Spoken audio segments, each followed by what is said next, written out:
Sí, sí, funciona esto. Vale, nos vamos ya centrando, despidiéndonos del vecino o de la vecina por unos momentos. Y aquí tenemos con nosotros a Jesús. Jesús Gil García, tenemos una alegría enorme de tenerle aquí porque representa mucho para nosotros. Representa recordarnos los comienzos nuestros. Empalma con nuestros comienzos. Nosotros empezamos los foros en 1993 en un clima de algo nuevo que se venía arrastrando desde años y en la Iglesia, que es muy lenta, pero seguíamos todavía con la frescura en el 93 del Vaticano II, los que habíamos seguido día a día. Y curiosamente, en el primer foro tuvimos a un compañero de Jesús. Cuando yo me enteré de ese detalle, que fue Julio Lois. Algunos estáis por ahí del primer foro, Julio Lois. Pues Jesús es compañero de Julio Lois. Juntos vivieron, se ordenó de sacerdote en 1964 en el concilio, o sea que es de la época. Somos como del pueblo, ¿no? Que nos hemos juntado hoy aquí con esa alegría enorme. Entonces, os leo unos datos de su currículum. Jesús Gil García nace en Zaragoza, 1938. Cursa Filosofía y Teología en la Universidad Pontificia de Salamanca, obteniendo la licenciatura en ambas facultades. Es ordenado presbítero en 1964, marcha a estudiar a Brujas, Bélgica, al año siguiente. Durante los años 1965 al 1970 es profesor con Julio Lois de Filosofía y Teología en el Seminario Mayor de Cochabamba, Bolivia. En 1971 obtiene la licenciatura en Filosofía y Letras en la Universidad Complutense de Madrid. Luego ejerce su ministerio pastoral en la parroquia de Santa Ana de Zaragoza. Participa en el caso Favara, un acontecimiento de aquellos que había conmovida eclesial y que en Zaragoza supuso un sacerdote que tuvo problemas, pero con la jerarquía, respaldado por un grupo grande de compañeros. Trabaja manualmente y en 1982 contrae matrimonio. Actualmente tiene 2 hijos. Durante 18 años trabaja en el Centro de Reforma de Menores de Aragón. A partir de 1972 impulsa en Zaragoza el nacimiento de las comunidades cristianas populares, participando hasta la fecha como animador de la fe en la comunidad de Balsas de Ebro Viejo de Zaragoza.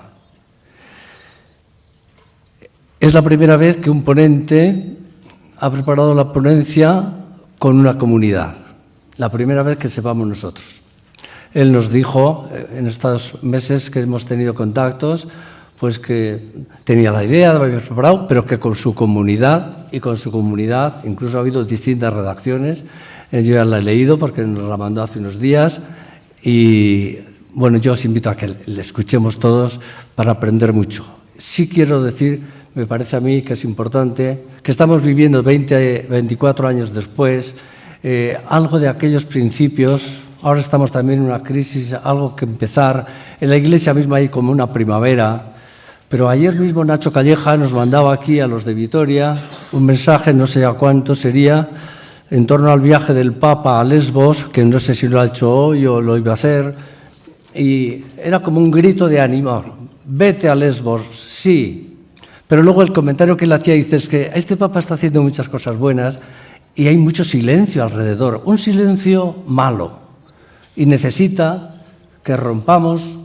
Lo mismo que ayer decía alguno que aquí la primera ponencia que nos habló de que la sociedad puede empujar y mover mucho. En la Iglesia creo que tenemos que hacer también algo parecido. Y estamos asistiendo, es verdad, que el Papa casi está corriendo está en la carrera ciclista de la Iglesia, él se ha escapado y va por delante, pero necesitamos también nosotros acompañarle en esas arrancadas suyas, porque es el Evangelio.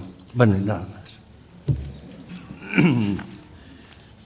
Bueno, en primer lugar, gracias por venir a escuchar la experiencia de una comunidad a lo largo de casi 40 años, ¿no? En su vida y de su dinámica. En primer lugar, quiero agradecer a los organizadores y organizadoras de este foro la invitación a una comunidad cristiana popular de Zaragoza a participar en este evento. Para nosotros ha supuesto, por una parte, una gran sorpresa y, por otro lado, una gran responsabilidad a la que no sé si sabremos responder. Hemos preparado la charla con enorme ilusión. Muchas gracias por la invitación. Y el título de la charla habla de qué podemos rescatar hoy de la sabiduría de Jesús. Habla de rescatar. Porque hay aspectos de la vida de Jesús, de su persona, de su mensaje, que han sido al menos olvidados a través de los siglos, si no secuestrados, y que podemos recuperar. Rescatar es recuperar algo que estaba sustraído, ignorado o secuestrado.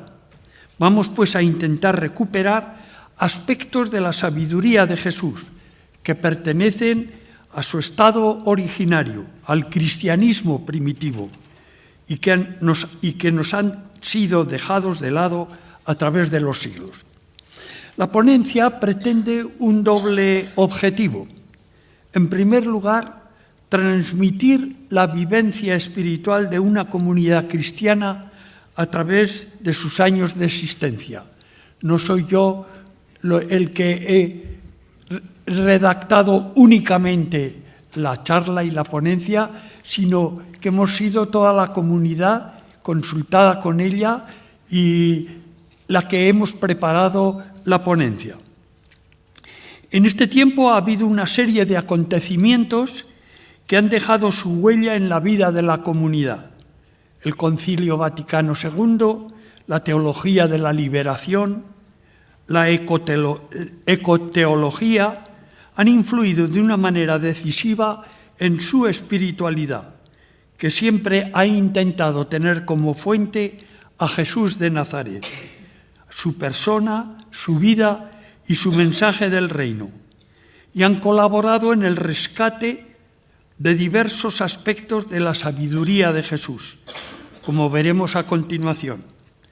Últimamente, la modernidad y los descubrimientos científicos nos están exigiendo realizar un nuevo rescate, el rescate del nuevo lenguaje cristiano, dentro de todo este foro en torno a la palabra y en torno al significado del lenguaje, más razonable y más acorde con el pensamiento moderno, un lenguaje nuevo, el lenguaje de la modernidad, una nueva espiritualidad laica y posreligional.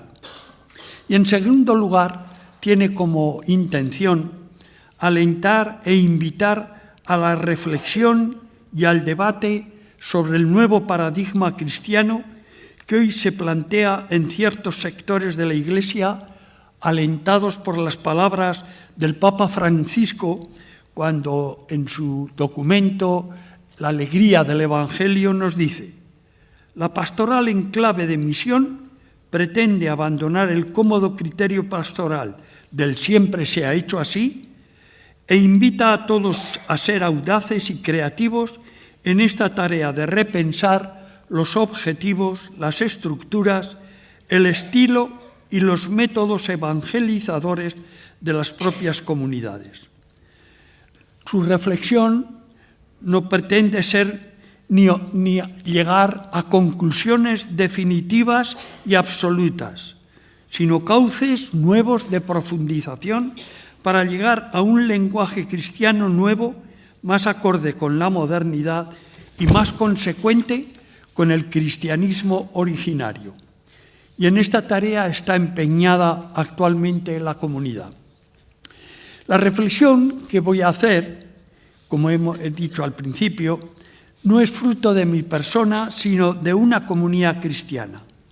Una comunidad que comienza su andadura en los años 70 y de la que formo parte desde entonces como animador de la fe.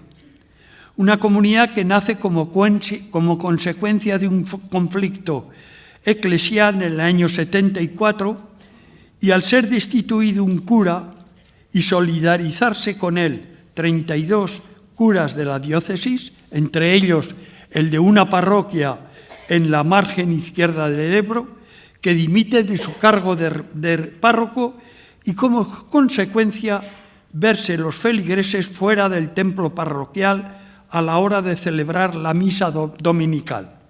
En este momento estos feligreses, muy numerosos al principio, deciden formar una comunidad y coordinarse con el naciente movimiento de comunidades cristianas populares. Esta comunidad, compuesta de diversos grupos, es la que comienza a revisar y a madurar su fe. Empieza un proceso de rescatar la persona y el mensaje de Jesús. Se trata de recuperar la genuina figura y misión y recobrar su frescura perdida y olvidada a través de los siglos. Bueno, el primer rescate que realiza la comunidad lo hace con ocasión del Concilio Vaticano II. Allá por los años 62, que es cuando comienza el concilio, convocado por el Papa Juan XXIII y proseguido después por el Papa Juan Pablo II, con dos objetivos fundamentales: la vuelta a las fuentes y la apertura de la Iglesia al mundo moderno. Pues bien, estas dos indicaciones van a marcar el quehacer de la comunidad en sus primeros años. Se conocía al Cristo de la fe, la divinización de Jesús, llamado el Cristo, Jesucristo, no por casualidad entonces se llama Jesucristo y Cristo, el Jesús realizada por la religión cristiana a lo largo de los siglos desde el momento de su nacimiento. Según la tradición, Cristo nace en Belén para que se cumplan en él las profecías del Antiguo Testamento. Es nacido de una mujer virgen, gracias a la intervención del Espíritu Santo, pasa por la vida realizando milagros como pruebas de su divinidad. Es la segunda persona de la Santísima Trinidad y el Hijo de Dios. Su muerte redentora en la cruz rescata a los hombres del pecado original y los salva del castigo eterno. Al tercer día de su muerte resucita de entre los muertos y asciende al cielo al lado de Dios Padre. Esta es la imagen que teníamos y que, desgraciadamente, creo yo, todavía continúa en la gran mayoría de los seguidores de la religión cristiana. Pues bien, se desconocía la figura humana de Jesús, el hijo de María y José, su historia y su mensaje del reino. Y en este rescate es en el que se va a implicar la comunidad, de mano de un libro que nos sirvió al principio de guía, de un tal Albert Nolan. ¿Quién es este hombre? Y que nos ayudó a ir pergeñando esa nueva figura de ese Jesús histórico. Jesús de Nazaret, hijo de María y José, nace y vive pobremente en Nazaret, ayudando a su padre en los primeros años de su vida en el trabajo manual.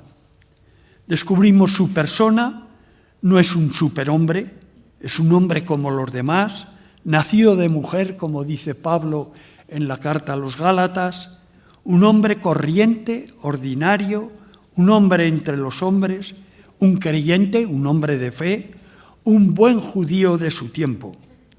Su muerte es el resultado de dos juicios, un juicio religioso ante el sumo sacerdote Caifás y un juicio político ante el procurador romano Poncio Pilato. Esta es la consecuencia de su vida y su mensaje, condenado por oponerse a la religión judía, a sus instituciones y sus normas, y por anunciar la llegada inminente del reino de Dios en contra de los postulados del derecho y cultura del Imperio Romano. La resurrección es la experiencia vivida por sus discípulos de que Jesús es el viviente, de que Dios lo ha devuelto a la vida para siempre. Jesús había vencido a la muerte y el Dios de Jesús es el Dios de la vida. Por eso Jesús es el viviente, con mayúscula. El segundo aspecto de este primer rescate, según nos señalaba el concilio, la finalidad del concilio Vaticano II, era la de abrirse al mundo. Bueno, en este aspecto, la comunidad rescata la relación entre fe y compromiso sociopolítico. La fe, entonces, no es simplemente realizar una serie de actos religiosos, sino que, sobre todo, creer es comprometerse. En eso nos ayuda otro de los libros de un famoso canónigo malagueño, José María González Ruiz, que escribe el libro Creer es comprometerse. Eso para la comunidad es nuevo, porque creíamos que creer era tener esa relación en el templo, orar, realizar una serie de ritos litúrgicos, portarse bien, ser obediente a los mandamientos de la Santa Madre Iglesia y de la ley de Dios. En cambio, no, esta nueva visión une a la fe con el compromiso en la sociedad. El reino de Dios hay que realizarlo ya en la sociedad. No es para el futuro, no es para ya realizarlo en el cielo. Se descubre y se rescata la idea de Jesús como profeta, no el milagrero, el sanador, sino el hombre que, lo mismo que y en la línea de los profetas del Antiguo Testamento, anuncia el reino de Dios como oferta de salvación, sobre todo para los pequeños y marginados. Jesús anuncia la llegada del reino de Dios no para el futuro, sino la llegada inminente. Y esto lo hace curando de las enfermedades, aliviando sufrimientos y dando vida, dando de comer y compartiendo su comida con los demás. Por eso lo tratan de comilón, porque muchos de sus actos con las personas es en una comida, y ahí es donde anuncia el reino. Y estableciendo unas relaciones profundamente humanas, como camino para conseguir la felicidad. En este sentido, ya los milagros ya no son simplemente unos medios que demuestran la divinidad de Jesús, sino son signos, señales, indicadores de la presencia del reino de Dios. El proyecto fundamental de Jesús es el reino de Dios, en cuanto a consecución de una vida digna y justa para todas y todos. Se trata de un proyecto laico, la construcción de una sociedad justa, humana y fraterna. El reino de Dios no es un proyecto religioso, sino un proyecto político. La fe no implica una separación de la realidad mundana, sino una inserción en ella para transformarla.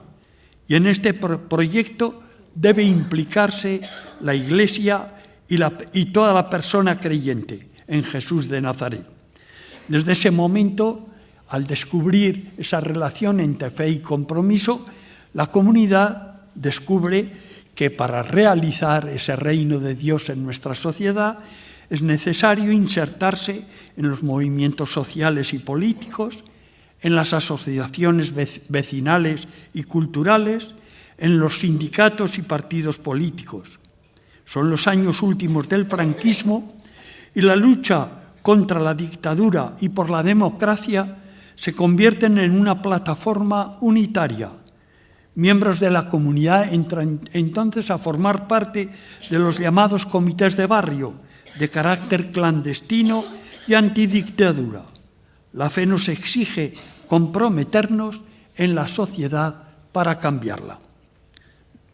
Este primer rescate que realiza la comunidad a instancias del Concilio Vaticano II es lo que marca la espiritualidad de la comunidad en estos primeros años. Descubre que la espiritualidad cristiana, la espiritualidad del creyente en Jesús de Nazaret, es el seguimiento de la persona y del mensaje de Jesús. Es la espiritualidad del seguimiento. No es la evasión a lo sobrenatural, ni es el sector interior de la existencia, de la intimidad. La espiritualidad es la dimensión profunda del ser humano, su vivencia de sentido, su experiencia entrañable de la realidad, su calidad de honda humanización. Por contraposición a lo exterior, como si la persona y la realidad estuvieran divididas, lo interior y lo exterior. La espiritualidad es cosa de lo interior. No es un lujo para un grupo selecto de gente más cultivada, ni consiste en la realización de una serie de ritos y devociones. La espiritualidad es una forma de vivir coherente con el Evangelio, lo que conlleva a asumir el proyecto del reino de Dios como proyecto determinante de la propia vida. Así lo dice José Mari Castillo. El seguimiento de Jesús es, pues, una llamada urgente a configurarse como hombre nuevo, al compás del espíritu de las bienaventuranzas, en discontinuidad y ruptura con el hombre viejo que vive polarizado por los valores humanos. Son palabras de Julio Lois. Esta espiritualidad en la comunidad luego del principio tiene una serie de etapas que, bueno, no vamos a entrar en esos detalles. Una etapa primera que es la etapa de la militancia. En esta etapa pues ha habido muchas personas que, siguiendo el descubrimiento de que la fe es comprometerse, dejan, por el compromiso político, dejan la parte creyente y dejan su fe. Luego viene una nueva etapa del desencanto al ver que lo que se había conseguido en la sociedad no era lo que se esperaba, y al ver que la Iglesia que creíamos se iba a renovar profundamente con el Concilio Vaticano II, se echaba marcha atrás y volvía a posiciones conservadoras. Bueno, esta fue el primer rescate que realiza la comunidad, el descubrimiento del Jesús histórico, del Jesús hombre, hijo de María y de José, y que realiza intenta realizar el proyecto del reino de Dios, que es su principal objetivo. Un segundo rescate lo realiza la comunidad con ocasión de la teología de la liberación y de la ecoteología. En los años 70, en el año 72, a raíz de la celebración en el Escorial de unas jornadas sobre fe cristiana y cambio social en América Latina, a instancias del Instituto Fe y Secularidad, se llega a conocer y se conoce en nuestro país en qué consiste la teología de la liberación. En ella participan pues, los miembros más comprometidos en la teología de la liberación: Segundo Galilea, Gustavo Gutiérrez, Hugo Asman, Juan Carlos Escanones, etc. Bien, la comunidad acepta y asume las líneas fundamentales de esa teología de la liberación, que es asumida y que es aceptada también junto con el resto de comunidades cristianas populares del Estado. Parte de la constatación del mundo del oprimido y mediante la confrontación con la palabra de Dios tiende a la práctica liberadora de toda opresión. La fe, pues, es partiendo de la realidad de opresión y de esclavitud en la que vive gran parte de la sociedad, sobre todo en el tercer mundo, también en el primer mundo, intenta, llevados por una nueva visión de la palabra de Dios en la Escritura, a una práctica liberadora de toda esclavitud y de toda opresión. La asunción de esta teología de la liberación por parte de la comunidad pues nos lleva a reconocer, primero, algo muy importante en la espiritualidad posterior de la comunidad. Es la opción de Jesús por los pobres y marginados. Jesús no es un hombre que no se compromete, sino que es amigo de todos, sino que él opta por una clase especial. Es la clase de los pobres y de los marginados. De tal manera que es un rasgo históricamente cierto y distintivo de la vida de Jesús, esa opción por los pobres. Y con esos pobres quiere la comunidad solidarizarse, concretando en los pobres que viven a nuestro alrededor, en el barrio en el que vivimos. Entonces, esa primera constatación de la teología de la liberación, la comunidad lo asume lo importante y como es imprescindible en esa espiritualidad del seguimiento, optar por los pobres y oprimidos. A ejemplo de las primeras reuniones también del episcopado latinoamericano en Medellín, Puebla, etc. En segundo lugar, esta teología de la liberación nos descubre que Jesús de Nazaret, que elige ser pobre y son los pobres sus preferidos, anuncia el reino de Dios como una realidad ya presente mediante la liberación de todo aquello que oprime y esclaviza al ser humano, la enfermedad, el pecado y la muerte, de tal manera que Jesús no es ya el Salvador, es el Salvador, pero en el sentido de liberador. Y ahí nos ayuda también el libro de Julio Lois, Cristo, Jesús de Nazaret, el Cristo liberador. Hace unos años, por otra parte, y no muchos, la comunidad comienza a reflexionar sobre la ecología, algo desconocido totalmente. Comenzamos a tomar conciencia de que no estamos solos junto con los demás seres humanos, sino que vivimos en relación y dependencia de la naturaleza a la que hemos recibido, de la que en el encargo no de poseer y dominar, sino de cuidar y respetar, y junto con ella desarrollarse y realizarse según el plan de Dios creador. Bien, aquí también nos ayuda un gran teólogo, Leonardo Boff, que escribe su libro sobre ecología, El grito de la tierra, grito de los pobres. La ecología entonces empieza a ser elemento fundamental en la vida y espiritualidad de la comunidad. Ya no es un oficio de algunas personas y un quehacer de algunas personas jóvenes normalmente y muy modernos y muy snob, que es hacerse cargo de la naturaleza y tener contacto con la naturaleza y ser cuidador de la naturaleza.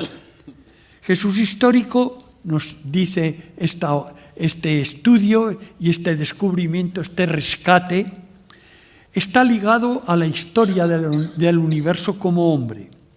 En él entran todos los elementos de los que se componen todos los seres humanos.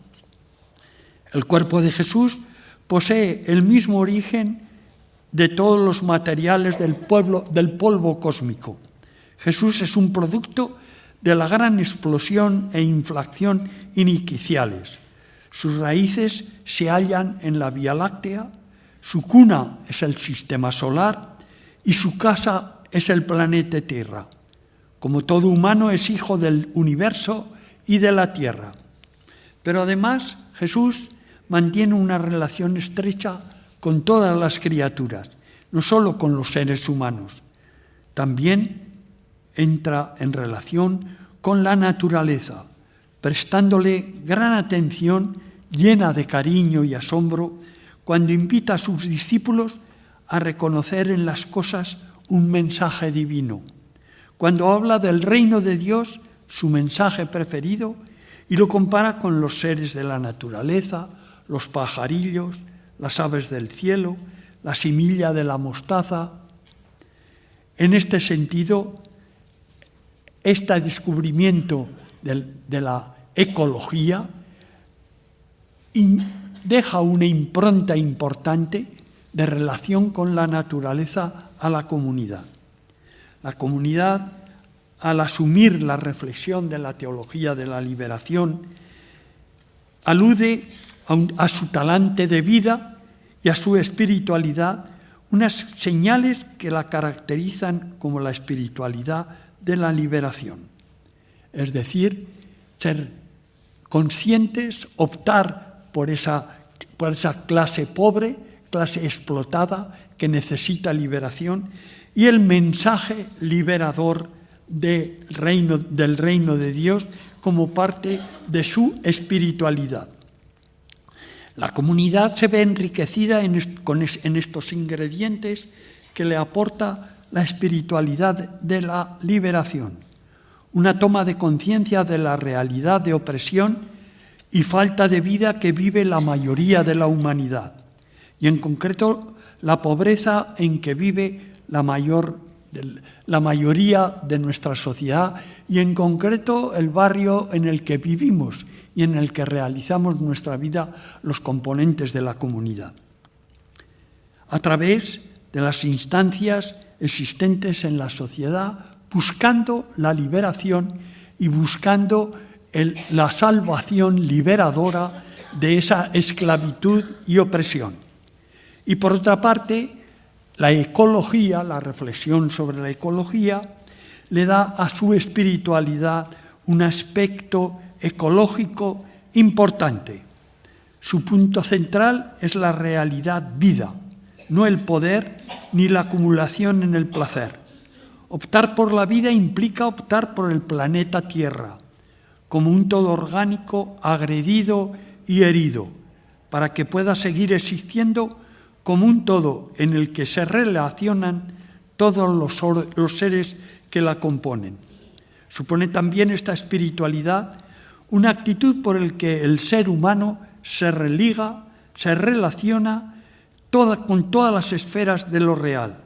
Se trata de una vivencia integradora y de veneración de todos los seres, mostrando el lazo de radical fraternidad y sororidad que nos une a todos los seres. En definitiva, una espiritualidad basada en una cosmología que no tiene como punto fundamental el ser humano como señor del universo, como sujeto creador del mundo, sino que es fruto de una nueva sensibilidad que subyace a la nueva cosmología, en la que el ser humano es un ser más junto a todos los seres del universo, regido por una energía cósmica que da vida, movimiento y desarrollo a todos los seres. Esta espiritualidad ecológica proporciona un horizonte nuevo a la comunidad. Nos abre a todos los seres del cosmos, no para dominarlos y poseerlos, junto a la Madre Tierra, sino a cuidar de ellos, a respetarlos y amarlos. Es la cultura del cuidado que descubre la comunidad. En tercer lugar, y creo que tenéis el esquema un poco de lo que es la charla, es la tercera parte, que creo que es la más interesante y la que más coordina con lo que es el tema de fondo de este foro, que es el tema del lenguaje. Bien, antes de iniciar la reflexión sobre el nuevo lenguaje cristiano, la comunidad, acudiendo a las fuentes, a los orígenes del cristianismo, llega a una primera constatación fundamental: que el movimiento iniciado por Jesús y la religión cristiana son dos realidades profundamente diferentes y en algunos aspectos opuestas. Jesús no funda una religión, sino que comenzó un movimiento laico al margen de la religión judía. Entonces descubre la comunidad que todo empieza con Constantino en el siglo IV, quien mediante el edicto de Milán promulga la tolerancia del cristianismo, movimiento que había sido duramente perseguido. Pero sin embargo fue su hijo Teodosio quien hizo del cristianismo la religión oficial del Imperio Romano, mediante el edicto de Tesalónica en el año 380. Desde ese momento la religión cristiana tomó como modelo la estructura imperial. El Papa comenzó a ser verdadero emperador de la nueva religión. Los obispos fueron auténticos reyes en su territorio. Los primeros concilios de Nicea, Constantinopla, Éfeso y Calcedonia fueron convocados por el emperador y diseñaron las líneas básicas de la religión cristiana, distanciándose del mensaje de Jesús de Nazaret. La nueva religión adquirió la estructura piramidal bajo las órdenes del obispo de Roma, quien, a imagen del emperador, tenía su palacio, sus territorios, su ejército y su corte formada por los cardenales. Los obispos regían sus diócesis como señores feudales encargados de lo sagrado, ayudados por los sacerdotes y su corte que estaban encargados de lo sagrado. El Papa, los obispos y los sacerdotes, todos varones, son quienes rigen esta nueva religión. La mujer está totalmente ausente en los órganos de dirección y poder. Esta religión se fortaleció con la legislación contenida hoy en el Código de Derecho Canónico. La nueva religión dedicada a administrar lo sagrado se convierte en una institución poderosa, rica, preocupada especialmente de lo sagrado y de extender el dominio en el mundo. A grandes rasgos, esta es la religión que hoy defiende la estructura clerical de la Iglesia Católica. Muy distinto es el movimiento iniciado por Jesús de Nazaret. El cristianismo originario, Jesús no fue una persona consagrada, sino un laico. Huyó de todo poder y se preocupó especialmente de las personas marginadas. El cristianismo no es originariamente una religión. Jesús no funda una religión. Más tarde los cristianos fundaron la religión cristiana, creación humana y no divina. Más bien Jesús se enfrentó a la religión judía y a sus instituciones, sinagoga y templo de Jerusalén. Se rodeó de personas de varones y mujeres dispuestos a continuar su camino, anunciando el mensaje de Dios, proclamó las bienaventuranzas como proyecto de este reino y denunció las injusticias, haciendo realidad la salvación de Dios Padre y Madre a través de sus curaciones. Las mujeres tuvieron un lugar preeminente en la vida de Jesús. Por su vida y su mensaje liberador, Jesús fue juzgado por el poder religioso y político, siendo condenado a muerte por este doble juicio. Hoy este movimiento quiere hacerse presente y continuarse en las comunidades cristianas de base. Bien, esta fue una primera constatación de en esta tercera etapa de la comunidad. Todo ello motivado por la necesidad de un cambio. Se descubre y descubrimos como miembros de la Iglesia y como miembros de la sociedad que es necesario un cambio a nivel social. No se puede consentir que la bolsa de la pobreza vaya aumentando a costa del enriquecimiento progresivo de unos pocos. Es lo que estamos viviendo actualmente. El riesgo de pobreza y exclusión social se ha elevado a 13 millones de personas, el 29% de la población, y 5 millones están en exclusión severa, o porque no tienen empleo, o porque carecen de vivienda, o porque no tienen acceso al sistema general de salud. Es necesario un cambio social, pero también se hace necesario un cambio en la política. En nuestro país es especialmente urgente la corrupción en las instituciones. Hay que atajarla ya. Esto requiere una transformación del panorama político, introduciendo la honradez como distintivo del quehacer político. Y también este cambio se descubre necesario en la Iglesia. El punto de referencia no puede ser ya el fortalecimiento de la institución clerical, sino la vuelta al Evangelio. Nos lo dice el Papa Francisco en su encíclica La alegría del Evangelio.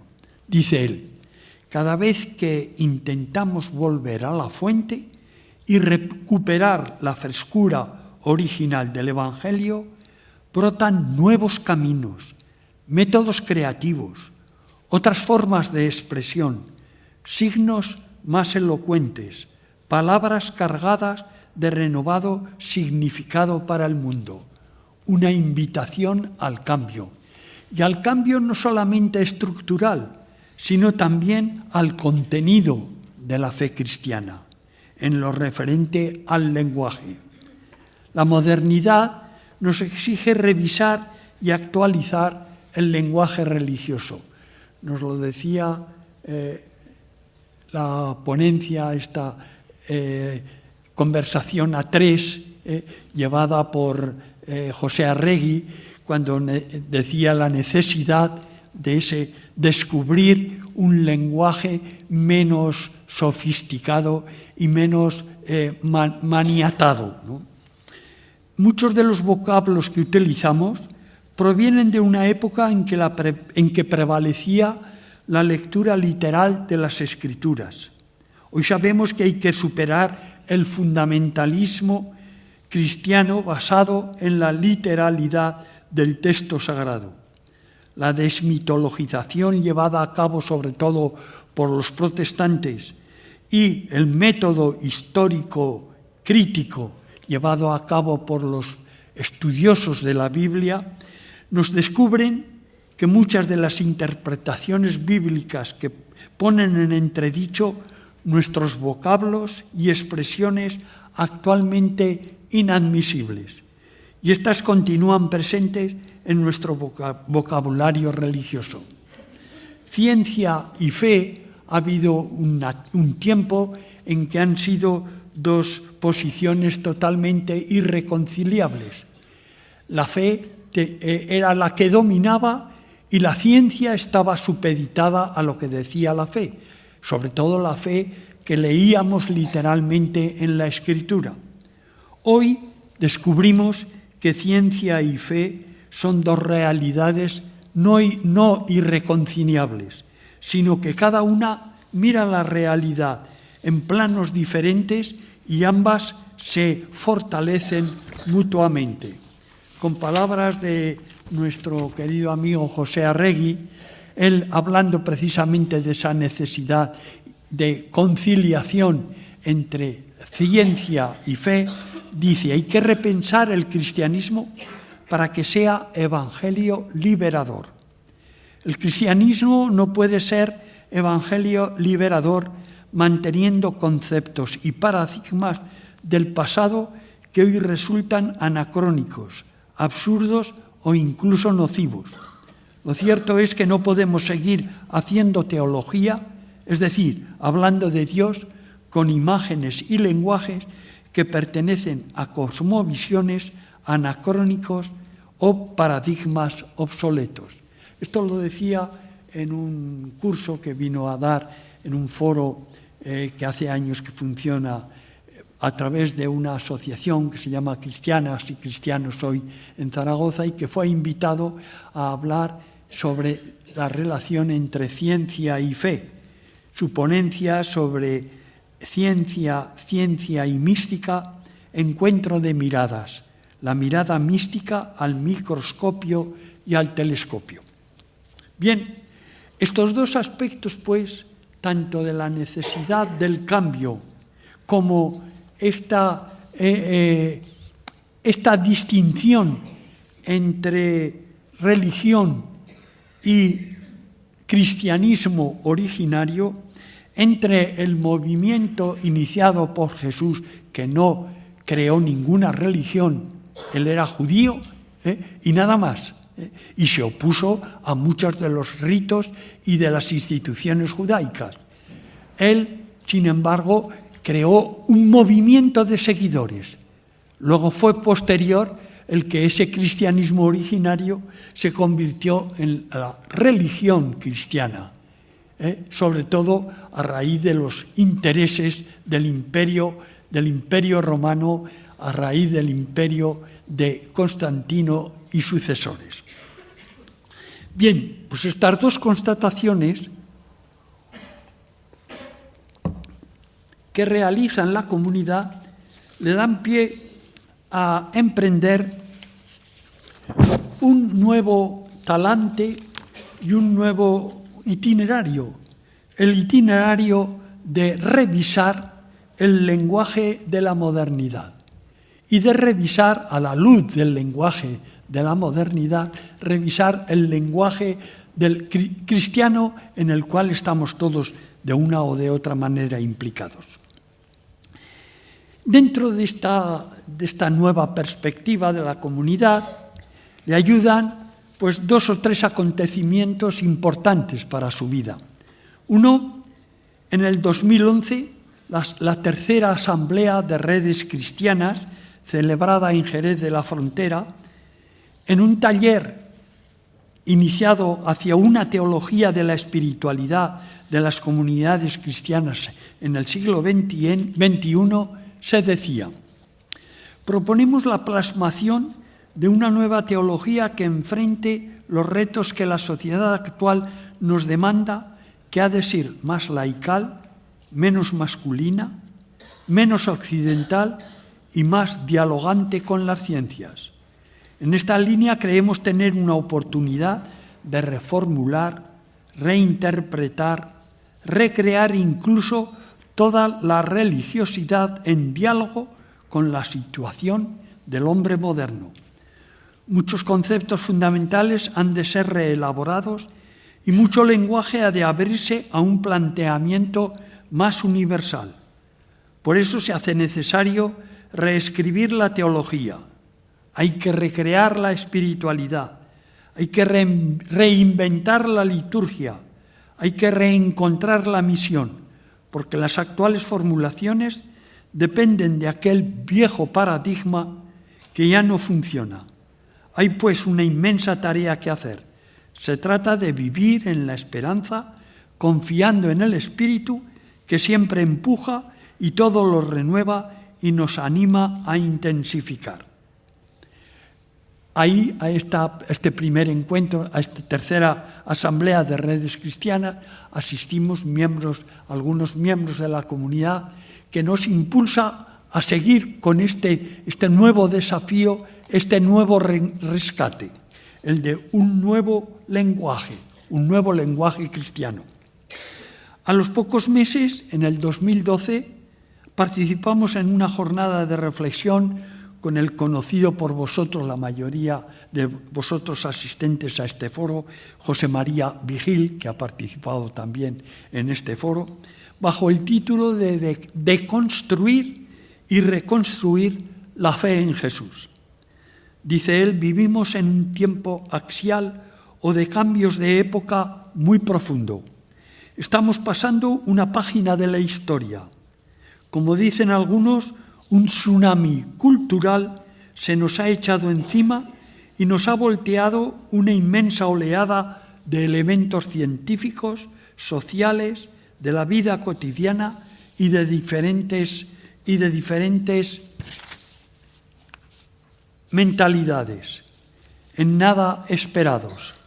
En la medida de lo posible, queremos reconstruir los elementos valiosos de esta experiencia para reconstruir una fe y una esperanza que puedan ser amadas por todos. En el 2014, en el 15 Encuentro de Comunidades Cristianas Populares a nivel estatal, en Granada, se nos invita a concretar el nuevo paradigma cristiano, un paradigma que debía de ser liberador, moderno, teniendo como centro el mundo, el cosmos, biocéntrico, feminista, posreligional y pluralista, por decir algunos de los elementos que debían acompañar a este nuevo paradigma en búsqueda. Y finalmente, el año pasado, en el 2015, asistimos a la quinta Asamblea de Redes Cristianas en Madrid y participamos en uno de los talleres que nos encargan a Zaragoza, a las comunidades de Zaragoza, y en la que interviene de una manera especial miembros de nuestra comunidad. Se nos invita a profundizar en la palabra de creo, en los relatos de la creación y de la redención, en las grandes preguntas y silencios de la divinidad y en la convergencia de la ética y de la esperanza. En la presentación del taller se decía: sentimos la necesidad, la urgencia de una coherencia en todos los niveles de nuestra vida, que la racionalidad que utilizamos en nuestra vida profesional, que la autonomía que exigimos sobre el control de nuestra existencia, que la participación imprescindible en nuestra sociedad, que se va haciendo democrática, que la responsabilidad inmediata con que asumimos nuestros actos no se aparque cuando nos reunimos a compartir nuestra fe en el mundo de vida, en el modo de vida que nos propuso Jesús de Nazaret. Para eso, indiscutiblemente, necesitamos reformular nuestras creencias.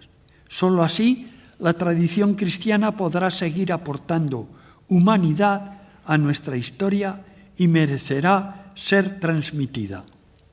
En este nuevo desafío y nuevo rescate, la comunidad se sirve sobre todo de dos personas que han influido enormemente en la trayectoria de la comunidad, que es el jesuita Roger Lenaers, en su libro, sobre todo en su libro Otro cristianismo es posible, y al obispo anglicano Spon, que en su libro ¿Por qué el cristianismo tiene que cambiar o morir?, nos plantea una serie de interrogantes de los fundamentos de nuestra fe y de nuestra creencia religiosa cristiana. Y en esa tarea, en el 2013, se empeña la comunidad, y el primer trabajo que realiza, algunos de vosotros lo conocéis porque me habéis dicho que ya lo utilicéis en vuestras comunidades, en vuestros grupos, un documento de trabajo bajo el título Un lenguaje nuevo para una teología nueva, en el que se sugiere la revisión de una serie de temas, hasta 19, que merece necesario y que parece necesario revisar a fin de adaptar su comprensión y enunciado a la modernidad, porque muchos de ellos son inaceptables totalmente. Dependen de una cosmovisión que totalmente ha sido superada. Por ejemplo, en el lenguaje de los dos pisos que José María Vigil insiste mucho. Existe un piso que es el piso de abajo, donde estamos nosotros, el piso de lo terrenal y el piso de lo divino, de los cielos, donde allí vive Dios y donde Dios desde las alturas domina el universo, interviene en él de manera muchas veces caprichosa. Él sigue dando fuerza y recreando al universo y premia a los buenos y castiga a los malos con el premio del cielo o el castigo del infierno. Bien, esta cosmovisión es inaceptable totalmente por la ciencia de hoy, que nos dice todo lo contrario y nos da una imagen del universo totalmente diferente, como algo impresionante, como algo cercano al misterio, que en cuanto nos acercamos a él nos sobrecoge y que crea una expectación enorme y un sentido de la espiritualidad y de la profundización ante ese cosmos infinito e imposible de captar y de dominar. Bien, entonces dentro de esta nueva realidad en la que se compromete la comunidad, voy a simplemente hablar de 5 minutos, de 4 aspectos importantes, los enuncio únicamente, 4 aspectos fundamentales. Uno son las nuevas imágenes de Dios. Dios no se puede considerar como un ser todopoderoso, creador del cielo y de la tierra, que domina el universo, juez supremo de las personas, premiador de los buenos y castiga a los malos. Y el ser humano lo que hace es proyectar sobre Dios todo aquello que él desearía tener: omnipotencia, dominio sobre las personas y los seres del universo, a habitar en un lugar fascinante y vivir eternamente. Bien, esas imágenes de Dios tienen que ser revisadas y tienen que ser reconstruidas.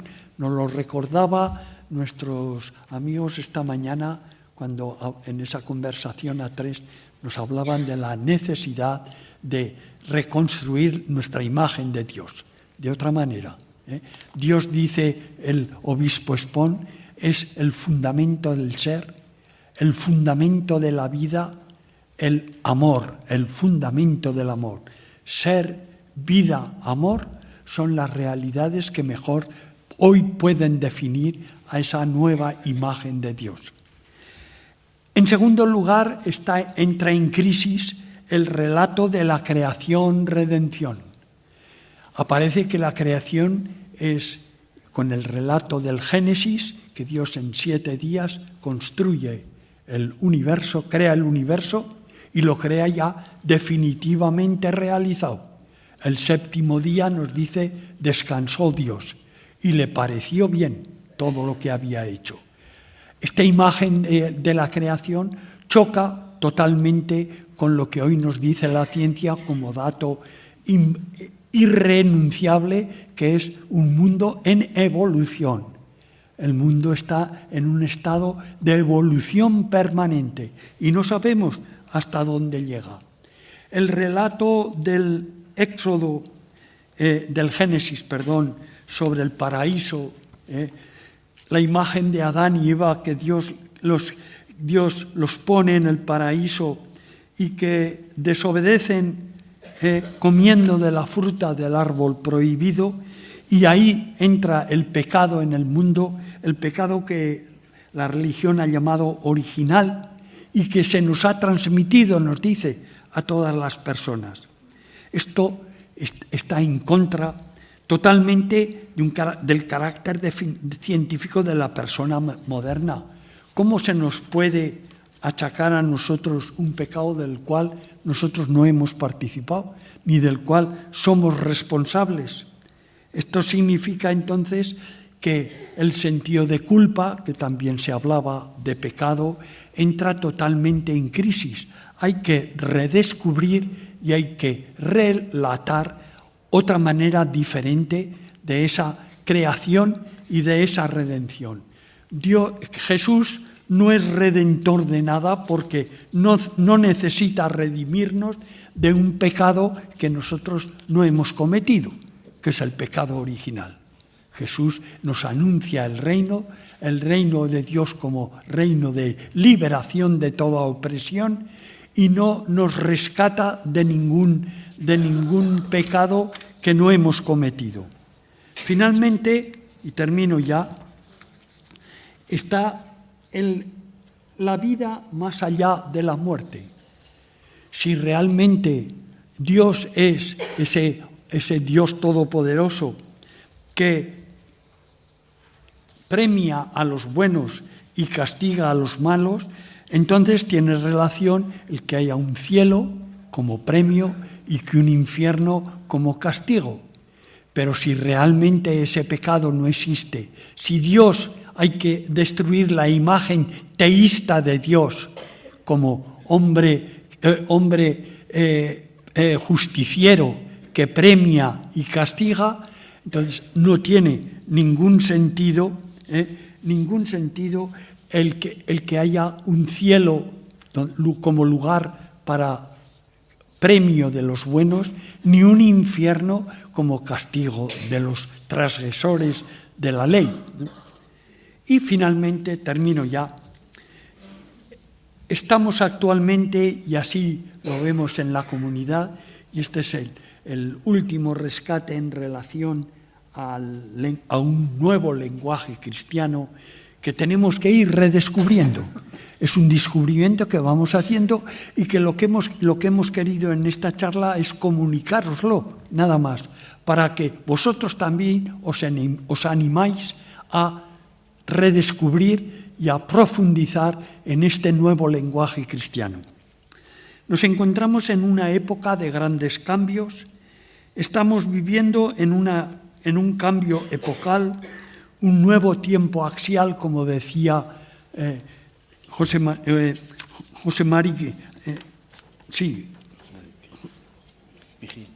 María Vigil. Estamos actualmente en sociedades no de una sociedad preindustrial e industrial, sino que hemos pasado a unas sociedades de conocimiento e innovación continua, de creación continua, de nuevos saberes científicos y tecnológicos en rápida interacción mutua. Esta situación tiene sus consecuencias a nivel religioso.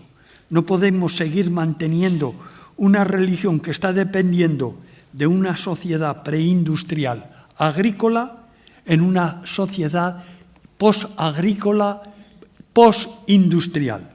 Por otra parte, acudiendo a las fuentes del cristianismo, nos encontramos con que Jesús no fundó una religión. Esta doble razón se nos impone la necesidad de ir construyendo un paradigma posreligional. Llamamos paradigma posreligional a esa forma de vivir la dimensión profunda del ser humano que se libera y supera los mecanismos propios de las religiones agrario-neolíticas. Se trata de rescatar el carácter no religional del cristianismo originario, porque el cristianismo en su fundamento histórico y teológico no es una religión. La religión no fue la preocupación prioritaria de Jesús. El mensaje del reino, objetivo principal de Jesús, se presenta como la superación del sistema de la religión. La única ley de Jesús es el mandamiento del amor, las bienaventuranzas. Por ello, el cristianismo es un humanismo suprarreligioso. Y este cristianismo es el que estamos llamados a recuperar. Bueno, y muchas gracias.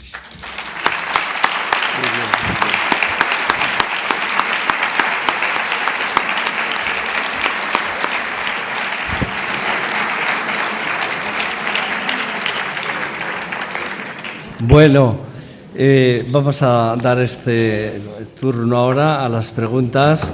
En el programa os habréis dado cuenta de que este final ya es el último acto y tiene ahí, después de la ponencia, con su tiempo normal de hora y media, pues después tiene un añadido, hay que dedicarle también un poquito de tiempo, lo cual nos exige ser rigurosos. En este momento son pues menos 5, menos 6 minutos, pues hasta ahí cuarto es lo que tenemos de tiempo para hacer algunas preguntas. Yo creo que se pueden hacer muchas, ¿no?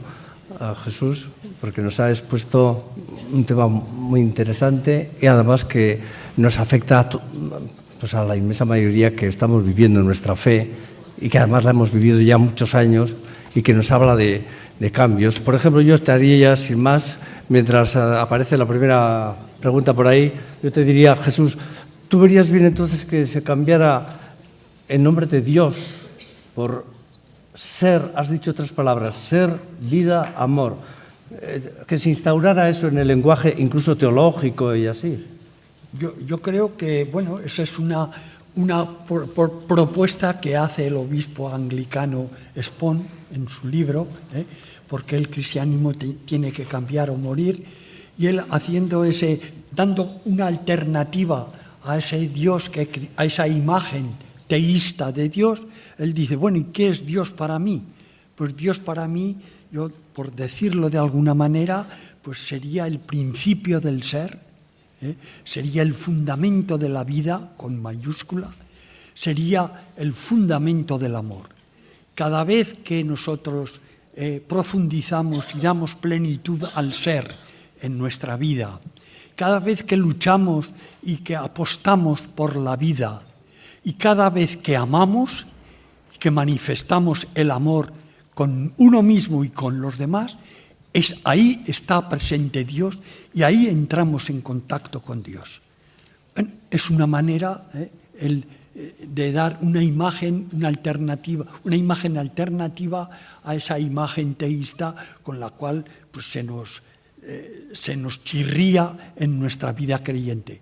Esto a la comunidad nos ha dejado, pues que realmente nos ha dejado en blanco, porque nos quita todo nuestro fundamento. Yo la teología que estudié y la teología que estudió seguro aquí mi compañero no tienen nada que ver con esto. Y se pone en crisis todos los fundamentos teológicos. Si esto no es así, ¿qué significa el sacrificio de la misa? La misa como sacrificio, si no hay ningún sacrificio a realizar, sino que la Eucaristía es un compartir la cena de despedida que Jesús hace. Se despide y se reúne con sus discípulos a comer y a tomar el pan y el vino. Y dice, estos son los signos de mi persona y de mi vida. Haced esto y continuar haciéndolo. Esta es una visión totalmente diferente del sentido que nos han dicho que tiene la misa como sacrificio de Jesús, donde Jesús es el Cordero Pascual que se inmola por nuestros pecados y que se hace presente en la Eucaristía y nosotros participamos de ese sacrificio de Jesús en la Eucaristía. Bueno, y como eso, otras muchas más cosas. ¿Hay alguna mano por ahí? Sí. ¿Dónde? Bueno, aquí. Yo no veo nada. Sí. Sí. Bueno, yo estoy muy contento porque es la primera vez que me dicen que Jesús era ecologista y eso está muy bien. Entonces, se ha comentado aquí que cada ser debe de tener una vida digna. Que a ver, que no oye bien, o sea que sí. Si puedes... Ahora bien, bueno, pues Sí. estoy contento porque es la primera vez que escucho que Jesús era ecologista. Entonces, también se ha comentado que cada ser debe de tener una vida digna. Yo ampliaría, como dice Jesús, una vida digna para todas las formas de vida distintas que hay en la tierra. Entonces, teniendo esto en cuenta, pues nos tenemos que preguntar, yo al menos me pregunto, ¿por qué debemos de consumir productos ecológicos? Entonces, hago la siguiente reflexión. Cuando empiezo a comer, doy gracias a la gallina, por ejemplo, que me ha proporcionado ese huevo. Pero si estoy comiendo un huevo de una gallina que está en cautiverio, me tengo que preguntar, ¿soy respetuoso con la vida? ¿Soy respetuoso con el mensaje de Jesús? Entonces, yo creo que este es los temas que cuando yo hago estas preguntas, dicen es que ecológico es caro. Entonces, si yo observo mi dentadura, pues de los 32 dientes o 36, el 50% son molares. Y significa que son para moler. Y entonces 1 kilo de arroz integral ecológico vale 4 euros. Con 1 kilo de arroz ecológico hay 20 raciones. Cada ración vale solo 0,2 euros. Entonces, ¿por qué cuento esta historia? En el año 1950, A ver, oye, ¿podrías abreviar un poquito? Sí, sí, puede sí. ser un Termino. desarrollo En el largo. año 1950 estábamos 3.000 millones de seres. Ahora somos 7.000. En África eran 813 y ahora, el año 2050, en una década, va a subir a 2.000 seres. Entonces nos tenemos que plantear que tenemos que consumir productos ecológicos y tenemos que ser respetuosos con la tierra. En fin, este es mi forma de pensar, entonces me gustaría que se comentase y que cada uno de nosotros, pues de aquí saliésemos con un compromiso. Gracias. Vale, gracias. Sí, yo creo que lo que la reflexión sobre la ecología, la ecoteología, precisamente lo que nos plantea es lo que tú estás planteando y cómo al menos desde luego, rechaza totalmente el ser humano, varón, mujer, como dominadores del universo, que es a lo que fundamentalmente se ha dedicado el ser humano, a dominar, y continúa haciéndolo, dominando el universo, sino es la cultura de la que el Papa también nos habla en su encíclica de Laudato Si, que es la cultura del cuidado de nosotros, pero del cuidado de las personas y de todo lo que nos rodea y del cuidado de la naturaleza. Y de esa manera estaremos construyendo una vida justa y digna para todos y todas. ¿Algún otro? Sí, desde esta búsqueda de vuestra comunidad y este proceso que habéis ido haciendo, ¿cómo celebráis la fe en vuestra comunidad? Desde esta búsqueda y también desde este volver a Jesús, desde lo que vais encontrando de volver a la raíz de nuestra fe. Sí, bueno, pues evidentemente superando nosotros celebramos la fe pues de varias maneras. Una manera estamos profundizando en todo esto que os he dicho, en estos nuevos paradigmas, el nuevo paradigma cristiano, revisándolo, debatiéndolo, poniendo nuestras dificultades, nuestras dudas, nuestra sensación de vacío, de que resulta que ya no tenemos a ese Dios al que antes teníamos, que podíamos tratarlo como un tú, podíamos hablar con Él y podíamos pedirle sobre todo. La oración sobre todo ha sido la oración de petición, para pedirle a Dios. Si resulta que ese Dios ya no lo puedo yo manejar, ni puedo tratar con Él como un tú al que le puedo preguntar y al que le puedo rezar y pedir, entonces, ¿qué me queda? ¿Dónde estoy? ¿Cómo trato con Dios? ¿De qué manera? Es un aprendizaje que tenemos que hacer, descubrir ese nuevo Dios que nos parece más racional y más lógico y más normal para el hombre moderno. Celebramos la fe también con la fracción del pan, ¿no?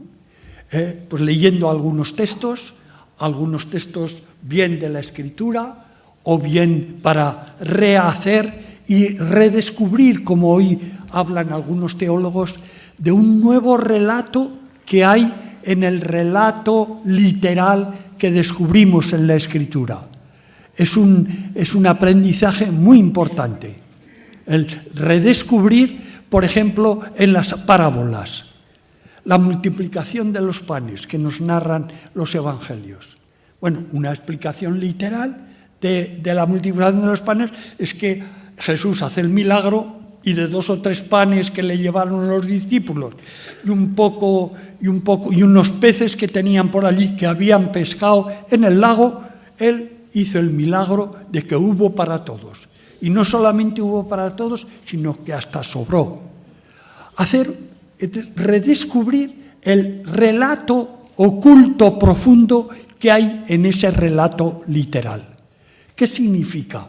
Pues lo que significa el compartir, el repartir.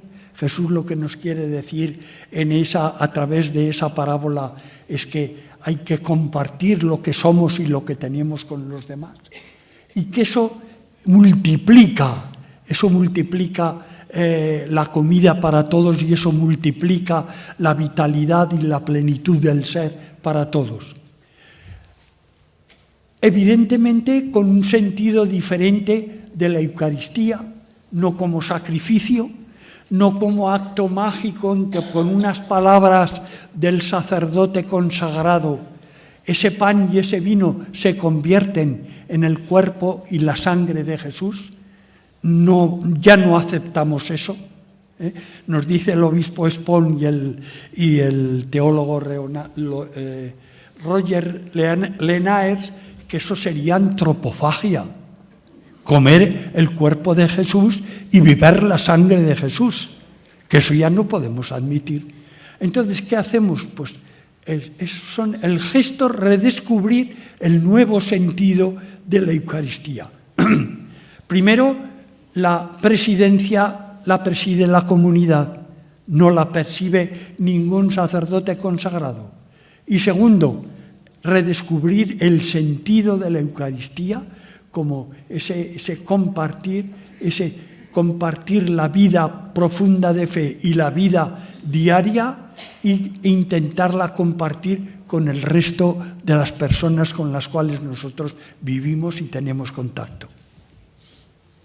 Yo no voy a preguntar nada, pero quería agradecer el testimonio de tu comunidad y de una comunidad que hace un recorrido allá por el Vaticano II hasta acabar aquí, en la muerte del teísmo, ¿no? Con Espón. Pues me surge una palabra, yo creo que una comunidad que es capaz de hacer este recorrido es una comunidad abierta que vive en apertura. Y creo que la apertura es un signo del espíritu. Pues gracias por tu testimonio y por el testimonio de tu comunidad. No sé, ¿qué hablan? Que no he oído yo muy bien. Sí, bueno, te he dado las gracias por el testimonio de tu comunidad. Vale. No, que no oía bien al principio lo que querías decir. Bien, nosotros lo que hemos querido es comunicaros la vivencia nuestra de la comunidad, ¿no? Como una aportación más. Para el que le sirva, adelante. Para el que no le sirva, pues bien, no pasa absolutamente nada. Pero creo que es una animación a la búsqueda, al debate, a la profundización de una manera nueva de vivir nuestra fe en Jesús de Nazaret. Todavía quedan unos minutos, a ver si hay alguna otra. Yo no veo. Sí, aquí. Pilar.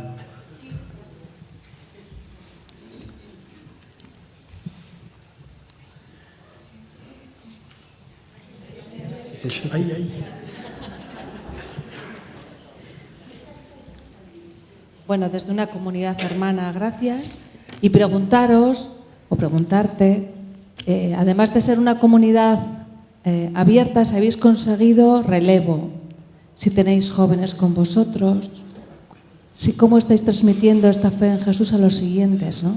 No oigo bien, ¿me lo puedes repetir otra vez? A ver, que si vuestra comunidad habéis conseguido relevo, si tenéis jóvenes con vosotros, si habéis conseguido transmitir a las siguientes generaciones a Jesús. Que si tenéis relevo, si tenéis gente joven en la comunidad. No, bueno, no tenemos gente joven en la comunidad. Nosotros pensamos lo siguiente con relación al tema este que en muchas comunidades y en muchos encuentros sale. Es que resulta que somos gente mayor, cada vez somos más mayores los que estamos en las comunidades, no viene la gente joven, no hemos sabido transmitirles el mensaje a la gente joven y hay siempre una añoranza y un decir, vaya, y no, y somos mayores, esto se va a acabar con nosotros, un sentido pesimista. Nosotros creemos, yo digo nosotros, no yo solamente, sino en la comunidad, creemos que todo esto que estamos aquí hablando surge en la respuesta que hemos intentado dar unas personas muy concretas que hemos vivido una religiosidad muy grande en unos años muy concretos y que hemos intentado dar una respuesta para una fe más viva, más profunda, más rica. Y esa es la respuesta que hemos dado nosotros, desde nuestra situación personal histórica a ese interrogante que nos hemos planteado. Los jóvenes no han tenido esa vivencia religiosa que hemos tenido nosotros. Nosotros tenemos 2 hijos, uno de 30 y otro de 28 años. Y nosotros, mira, si están viviendo lo que vive la comunidad y lo que vivimos nosotros, Elena y yo en nuestra casa, ¿no? Y ellos no siguen por ahí, ni piensan jamás el participar en la comunidad. Ellos tienen que buscar cómo dan respuesta a sus interrogantes y a su forma de vivir hoy en la sociedad y de vivir y de hacer realidad esa vida más digna y justa para todos y todas. Y tienen que dar la respuesta a ellos. Nuestra respuesta no les sirve a ellos. Con nosotros se terminará, vale, no pasa nada, hemos dado respuesta a una situación muy concreta. Los jóvenes que dan respuesta a otra situación de otra manera. Eso es lo que nosotros pensamos en la comunidad.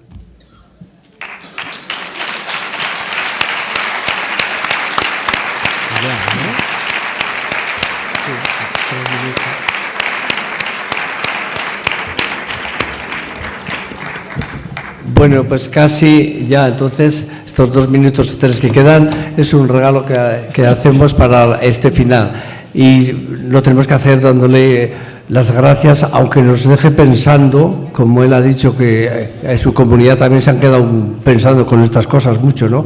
Creo que a bastantes, pues estos planteamientos pues nos hacen pensar y reconsiderar y qué es mejor. Eso, para ellos parece que después de un recorrido han llegado a que eso es lo que en este momento tiene sentido y que lo otro no tiene sentido.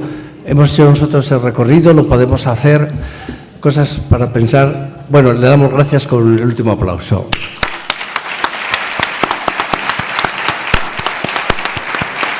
Muchísimas gracias a todas y todos. Bueno, esto ya llega a su fin, la última ponencia. Muchas gracias, Jesús. Este foro piensa que la primera característica de este lenguaje comprensivo tiene que ser desvelar la realidad,